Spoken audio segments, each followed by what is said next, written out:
ধনী ঘৰৰ নহ'লো মই চৰকাৰী চাকৰি নাই খেতি কৰি খাবলৈও মাটি বাৰীয়ে পুৰাও নাই ধনী ঘৰৰ নহ'লো মই চৰকাৰী চাকৰি নাই খেতি কৰি খাবলৈও মাটি বাৰীয়ে পুৰাও নাই খুৱাম কেনে কৰি দুবেলা দুমুঠি পিন্ধাব নোৱাৰো পাট মুগাই জুৰি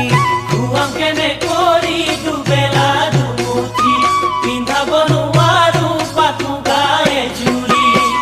তাকে চাই মৰমি